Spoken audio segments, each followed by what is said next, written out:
Hello, Facebook land. I am just giving a little update on things here at Occupy ICE PDX in case you're wondering what things look like the day after the raid. And the first thing I want to say is, like, this is pretty much the most absurd experience I've ever had in all the protesting I've done over the years. Like, this is seriously at the level of absurdity. What we have going on here is the most magnificent gathering of community, working together, feeding each other, taking care of each other. It's the most incredible thing. I thought Occupy Portland was amazing, and it was. And this has taken it to another level because people here, there's just a feeling here that everybody gets it. And everybody is here to fight for other people who are suffering and being tortured by our government. And what I'm seeing here today is beyond bizarre. So there's cops all over, there's a DHS police all over the building. They're up on top of the building like snipers. They actually have snipers on the building, staring down at the camp. And then there's a line of police right at the edge of the property line, and then there's a line of protesters on the other side, and they just have been standing staring at each other all day long and listening. I mean, they have no choice but to listen to all of the truth that the protesters are speaking to them, and they have no choice. They're a captive audience. They just have to stand there. So that is bizarre. That is something I've never seen before, because usually when we see cops, they are about to beat us or about to arrest us, and you know that is imminent. What's so strange here is that is not imminent. There's literally just, we're going to stand on our line and you're going to stand on your line, and we're just going to stare at each other. It's bizarre. So the street in front of the ICE building is now blocked off. Is now no longer blocked off. And I will turn the video camera around just to give you a sight what we're seeing from camp.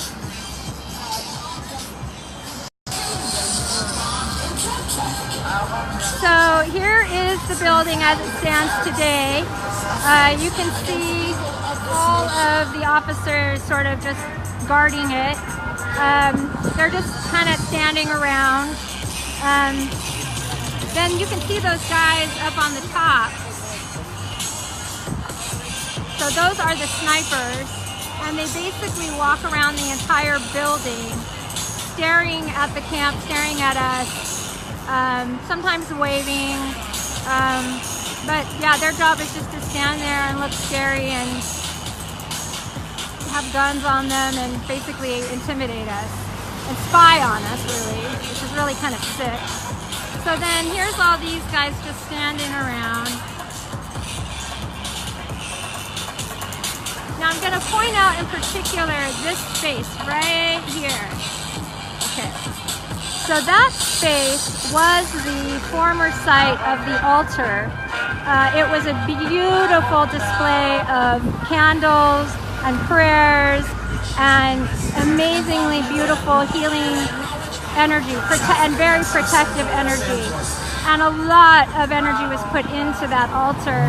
And I think that it just feels strange here to sit here and see this empty space, and I'm imagining what it was like yesterday when they pulled up and just started destroying everything that had been built there. And I understand, like, the barricades went whatever, but the fact that they took down this altar, that they destroyed it, that they just threw it away like trash, really gives you an idea of how they feel about people. They just want to throw people away like trash and pretend they are never there. So this barren site, it's just a barren site. It's almost feels like a graveyard right now. That they could not care less about any of it. And it's devastating, really, to think about that carelessness, that callousness that certain people are able to maintain, and what they are unwilling to see. They are unwilling to see that we are all the same. So I'm feeling a little sick to my stomach right now about this. I miss seeing the candles. I'm hoping that there'll be another altar set up somewhere in the camp. So I'm gonna step back a little ways. I don't want to get anybody on video that doesn't want to be on video. So I'm gonna just stand way back and give you an idea of the camp. So you can see here is the front of the camp. And once you go inside, we're not videoing inside the camp right now. But when you go into the camp, it's amazing because it's just completely tarped off in certain areas. There's an entire functional kitchen. There's a kitchen staff, people who check in on a clock. There's, of course, a library. There's a whole children's play zone. There's a pantry. Then there's the medical tent. There's the mental health tent. There is a whole security team. We now have cameras facing the building. So now we are filming everything that they are doing at the ICE building. And when you walk through camp, there's just this feeling of celebration, and I can tend to be a little bit socially awkward, but when I'm here, I just find that I can talk to anyone. I can say, how are you doing today? How are you feeling today? And just sort of be in this energy that's here, this energy of hope.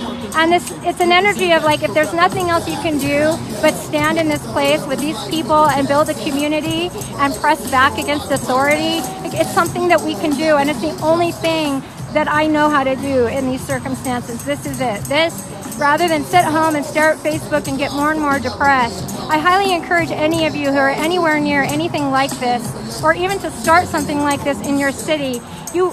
It takes a whole new life of its own. I can't describe the feeling that I have being a part of something like this. Like, it literally makes me emotional because like, this is what real humanity is. This is what is really the potential of humanity if we were to just stop separating ourselves and start just joining together and building something with each other and taking care of each other. So anyway, I'll stop blabbing on. I just wanted to give everyone an idea of what's going on today in the aftermath of the raid. I really don't know how long these cops are going to stand here and stare at us.